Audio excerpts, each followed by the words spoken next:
साथियों नमस्कार, स्वागत है आपका एक बार फिर से आपके अपने चैनल आर्यम स्टडी 24/7 में। तो साथियों आज की वीडियो में बात कर लेते हैं। कल जो हमारा टॉपिक चल रहा था चक्रवृद्धि ब्याज, उसमें हमने विभिन्न तरीके के प्रश्न और ट्रिक कॉन्सेप्ट के साथ सीखे थे। तो कुछ टाइप्स जो हैं बचे हुए थे उनको आज हम इस वीडियो में कवर करते हैं। तो जो पहला प्रश्न हमें दिख रहा है स्क्रीन पर, ये सुपर टेट 2019 में पूछा गया था। तो आपको बता देना चाहता हूँ कि जो भी साथी शिक्षक भर्ती और यूपी टेट सी टेट की तैयारी कर रहे हैं उनके लिए ये वीडियो बहुत ही महत्वपूर्ण होने वाला है। और जो भी साथी अन्य परीक्षाओं की भी तैयारी कर रहे हैं तो उनको भी जो है इस चैप्टर को पढ़ना पड़ता है, नहीं ब्याज और चक्रवृद्धि ब्याज वाला जो। तो चलिए स्टार्ट करते हैं इस प्रश्न को कैसे करेंगे। देखिए पढ़िए, एक धन चक्रवृद्धि ब्याज की दर से 15 वर्षों में 2 गुना हो जाता है तो 8 गुना हो जाएगा। आपको बताना है कितने वर्षों में, ठीक है। तो ये है आपका 8 गुना हो जाएगा कितने वर्षों में, ये देखना है। तो देखिए जो 15 वर्षों में क्या हो रहा है, 15 वर्षों में 2 गुना हो रहा है, ठीक है। अच्छा ठीक है, इसके बाद अगर देखें हम तो 30 वर्ष में कितना हो जाएगा, 4 गुना हो जाएगा, है ना। और 45 वर्ष में भाई 15 दूनी 30, 15 तियाँ 45। और यहाँ पर भी ऐसे ही चल रहा है, 2 गुना हुआ फिर 4 गुना हुआ, अब 8 गुना होगा। तो 8 गुना की ही तो बात की गई है, 8 गुना आपका हो जाएगा कितने वर्षों में हो जाएगा, तो ये 45 वर्षों में हो जाएगा, ठीक है। जो कि आपका ऑप्शन नंबर सी है। सिंपल सा प्रश्न पूछा गया था। तो बढ़ते हैं प्रश्न अगले की तरफ। और अगला प्रश्न हमारा क्या कह रहा है, किसी धन का 5% वार्षिक ब्याज की दर से 2 वर्षों के चक्रवृद्धि ब्याज और साधारण ब्याज का अंतर कितना है, 51। तो वह धन होगा, यानी कि मूलधन आपको निकालना है। तो चलिए देखते हैं इसे। आपको जो कल एक ट्रिक बताई थी उसका इस्तेमाल करते हैं इसमें। तो दर को पकड़िए, आर यानी 5% है, और परसेंट हम हटाएंगे तो 100 का भाग लगेगा, ठीक है। अब इसे अगर डिवाइड करते हैं तो 5 एकड़ 5 और 20 पंजे 100, यानी कि यहाँ पे हमें मिलेगा 1/20, ठीक है। अच्छा 20 क्या है, मान लेते हैं 20 है हमारा मूलधन, और एक जो है वो 20 पर मिला हुआ 1 वर्ष का ब्याज, जो कि 2 वर्ष की बात की गई है ना, 1 वर्ष और 2 वर्ष। तो देखिए जो 20 है ना मूलधन हमने मान लिया, लेकिन 2 वर्षों की बात, तो 20 का हम क्या कर देंगे वर्ग, ठीक है। 20 का वर्ग करेंगे तो कितना आएगा 400, और 400 हमारा क्या है मूलधन, ठीक है। पी मूलधन है, मान लिया हमने। अच्छा ठीक है, अब 1/20 पर 400 को अप्लाई करेंगे दोनों वर्षों के लिए। तो पहले वर्ष के लिए कितना आएगा, इसको अगर डिवाइड करेंगे तो कितना आ जाएगा, 20 20 4 यानी 20 इसका आएगा। पहले वर्ष में भी 20 रहेगा, दूसरे वर्ष में भी 20 रहेगा। अब कितना रह गया, 20 रहेगा, तो 20 का 1/20 के हिसाब से निकालेंगे तो कितना आएगा, 1 आएगा, ठीक है ना। तो 1 क्या है हमारा, ये 1 जो है यही अंतर होता है। हमने बताया था कल की वीडियो में, ये सारा अगर हम जोड़ लेते हैं तो ये सब क्या हो जाता है, चक्रवृद्धि ब्याज हो जाता है। और इनको केवल जोड़ते हैं अगर इनको, तो ये हो जाता है साधारण ब्याज। और जो बचा हुआ है ना, ये अंतर होता है चक्रवृद्धि ब्याज और साधारण ब्याज का, ठीक है। तो अंतर आपका कितना मिला यहाँ पे, 400 के हिसाब से 1 मिला है, 1। लेकिन इनका अंतर कितना है, 51 है। तो 1 का मान कितना, 51 है। चूँकि हमने 400 माना मूलधन, तो 400 का मान कितना हो जाएगा, तो क्या करेंगे 51 में हम 400 का गुणा कर देंगे, ठीक है। डायरेक्टली यहाँ से भी निकाल सकते हैं। चलिए अगले पेज पे चलते हैं। यानी 1 का मान आपका 51 है, तो 400 का कितना हो जाएगा, तो 51 गुणे 400, ठीक है। जब 400 गुणा करेंगे इसमें तो 00 ये हो जाएगा, 4 एकम 4 और 4 पंजे 20, यानी कि 20,400 हो जाएगा आपका आंसर, ठीक है।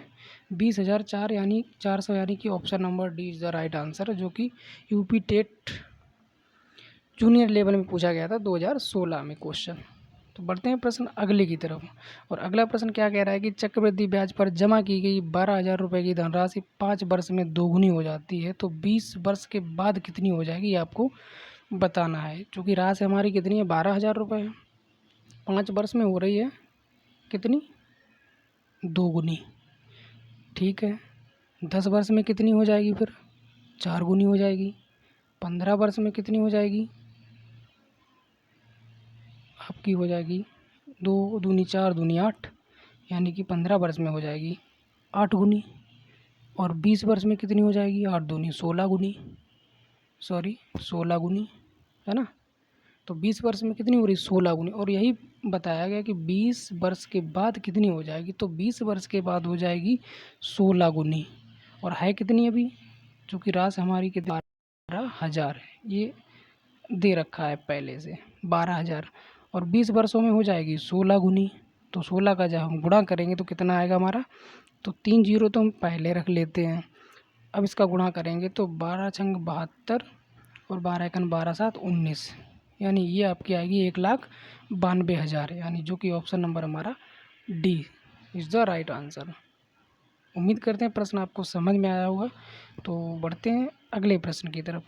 और अगला प्रश्न हमारा कह रहा है कि 10% चक्रवृद्धि ब्याज की दर से 1,000 रुपये कितने समय में 1,331 रुपये हो जाएगी? तो देखिए 1,331 रुपये हमारा क्या हो गया? ये तो मिश्रधन हो गया, ए, है ना। क्या हो गया? मिश्रधन। और ये हमारा है मूलधन, है ना। ये ए है तो ये पी है। तो सूत्र हमारा क्या कह रहा है? ए बराबर पी 1+R/100, ठीक है। इसमें रख लेते हैं मान और प्रश्न को करते हैं हल। तो देखिए ए का मान है 1,331 और यहाँ पी का मान है 1,000 और यहाँ 1+R/100, ठीक है, इंटू टी।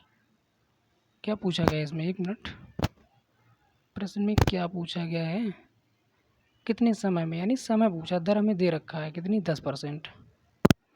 चलिए दर हमें दे रखा है 10%, टाइम पूछा है, ठीक है। अब क्या करेंगे? 1 जीरो इससे कैंसिल हो जाएगा और इनका क्या करेंगे? इसमें लग जाएगा भाग, यानी कि 1,331 बटे हो जाएगा यहाँ पे 1,000 और यहाँ आपका बचेगा 10 एकन 10 और 11 बटे 10 बचेगा, पावर हो गई टी, है ना। अब जो 1,331 है उसे हम क्या लिख सकते हैं? ध्यान से देखना, 11 गुणे 11 गुणे 11, यानी 11 11 में 121 और 121 में अगर हम 11 का गुणा करेंगे तो आएगा 1,331। ये हमने कैसे पहचाना? ये हमने यहाँ से, यहाँ देखिए ये जो 10 है ना, इनको भी अगर हम 3 बार गुणा करेंगे 10 गुणे 10 गुणे 10 तो 1,000 आएगा। इसका मतलब ऊपर वाला भी 3 बार ही गुणा होगा, यानी 11 का, है ना। तो यहाँ पे हो जाएगा आपका 10 गुणे 10 गुणे 10, ठीक है। और यहाँ आपका 11 बटे 10 की पावर टी, है ना। अब इधर देखिए 11 गुणे 11 गुणे 11 3 बार है, इसी प्रकार 10 गुणे 10 गुणे 10 3 बार है। तो इसका मतलब क्या हुआ? 11 बटे 10 की जो पावर है वो कितनी मिलेगी? यहाँ पे 3 मिलेगी। और यहाँ हमारा 11 बटे 10 की पावर टी है, ठीक है। चूँकि आधार समान है ना। तो जब आधार समान होते हैं तो घातों की अगर हम तुलना करें तो हमारा टी बराबर कितना आएगा? 3 वर्ष, यही हमारा आंसर हो जाएगा, ठीक है, जो कि आपका ऑप्शन हो जाएगा ऑप्शन नंबर ई, ठीक है। Option number A is the right answer. अब बढ़ते हैं प्रश्न अगले की तरफ। और अगला प्रश्न कह रहा है कि 1,000 रुपये 2 वर्ष में 11,002.5 रुपये हो जाते हैं तो चक्रवृद्धि ब्याज की दर ज्ञात कीजिए। अब देखिए प्रश्न उसी टाइप का जो हमने अभी लगाया है, उसमें टाइम पूछा गया था, इसमें दर पूछी जा रही है। तो देखिए दर निकालने के लिए हम लोग क्या करेंगे? सूत्र हमारा वही है, ए बराबर पी 1+R/100 इंटू टी, यानी पावर टी, ठीक है। देखिए एक बेसिक फंडा है, अगर बेसिक फंडा आपको याद रहेगा तो ट्रिक अगर आप भूल भी जाते हैं तो बेसिक से आप क्वेश्चन फटाफट लगा सकते हैं, क्योंकि आपकी कैलकुलेशन अगर सही है तो टाइम भी नहीं लगेगा। और ट्रिक भी बहुत ज़रूरी है, क्योंकि आपके पास टाइम अगर नहीं है तो हमारे पास ट्रिक अगर है तो हम फटाक से आंसर देंगे और निकलते बनेंगे, ठीक है। तो देखिए मिश्रधन हमारा कितना है? 1102.5, ठीक है। ये ऐसे, हाँ ठीक है, 1102.5 और यहाँ पे हमारा हो जाएगा 1,000।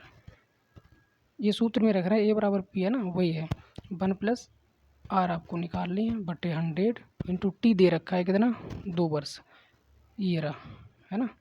ठीक है, सॉल्व करते हैं। इस 1,000 को क्या करेंगे? इधर भाग लगाएंगे, यानी कि 1102.5 बटे 1,000 बराबर आपका हो जाएगा यहाँ पे 1+r/100, ठीक है, होल पावर कितनी 2, ठीक है। अब इस दशमलव को अगर हटाते हैं तो क्या मिलेगा, यहाँ पे एक जीरो और बढ़ जाएगा। तो कुल मिला के जो हमारी संख्या बनी यहाँ पे वो बनी है 11,025 और नीचे बनी है हमारी 10,000 और इधर हमारा क्या है 1+r/100 की होल पावर 2, ठीक है। अब देखिए यहाँ क्या है, वर्ग है ये, ठीक है। अब वर्ग है ये, तो वर्ग को हटाना है, वर्ग को हटाएंगे तो इधर हो जाएगा वर्गमूल, ठीक है, यानी अंडर रूट। तो यहाँ पे चलिए इसे यहीं से हटा देते हैं, ठीक है, एक स्टेप बच जाएगी। ये हमने हटा दिया, क्या कर लिया, अंडर रूट कर लिया, ठीक है। बात समझ में आ रही। अंडर रूट का मतलब अब ये हुआ कि इस संख्या का अब हमें क्या निकालना है, वर्गमूल निकालना है। तो वर्गमूल और घनमूल की एक आपको ट्रिक बताएंगे एक अलग सी वीडियो बना के, जिसमें आप आसानी से बता सकते हैं इसका वर्गमूल कितना है। तो देखिए इसका वर्गमूल आएगा 5, 105। कैसे आएगा, क्योंकि हमें ट्रिक पता है तो हमने निकाल लिया फटाक से। और 10,000 का आएगा 100, ठीक है। अब देखिए एक बार बता दें, फिर भी हम ट्रिक के बारे में जानकारी दे दें। यहाँ पीछे के 2 अंक देखिए, वर्गमूल में 2 के जोड़ा बनते हैं ना, तो पीछे कितना है 25 है, 2 का जोड़ा अगर हम माने तो 25 है। और लास्ट के जो डिजिट है ना 5, उसे ले लिया 5, चूँकि 5 का 5 ही रहता है। अब जो ये 2 डिजिट है ना हमारे ख़त्म हो गए, अब बचे 110 आगे वाले, ये है ना 110 किसके वर्गमूल में आता है, किसके वर्ग में आता है। तो देखिए 10 का अगर हम वर्ग करेंगे तो 10 ढाई 100 होता है, और 11 का अगर करेंगे तो 11 ग्यारह हम 121 होता है, जो कि ज़्यादा है। चूँकि हमें कम वाला ही लेना होता है तो 10 लेंगे ना, तो 5 तो पहले ले लिया ये, और 10 बाद में ले लिया, तो ये हमारा कितना हो गया 105, ठीक है। अब समझ में आया। हालांकि हम एक ट्रिक जो है ना वर्गमूल घनमूल की, उसका एक वीडियो बनाएंगे, उसमें आप लोग अच्छे से समझ लेना, ठीक है। चलिए बढ़ते हैं आगे। तो यहाँ क्या है हमारा 1+r/100, 1 को हम इधर लाएंगे तो क्या हो जाएगा, माइनस हो जाएगा, यानी 105/100 माइनस 1 बराबर r/100, ठीक है। अब इसका क्या करेंगे, एलसीएम। देखिए एक एक स्टेप इसलिए बता रहा हूँ आप लोगों के अच्छे से समझ में आ जाए, ठीक है। तो इधर हो जाएगा 100 माइनस, यानी कि इसका गुणा इधर होगा ना, अगर इसके नीचे एक मानेंगे एलसीएम बाजी करेंगे इसकी, तो 105 माइनस 100, और एलसीएम कितना आ गया आपका 100/100, ठीक है। तो 100 से 100 कैंसिल, और 105 में से 100 माइनस करेंगे तो बचेगा 5, और इधर बचा आपका आर।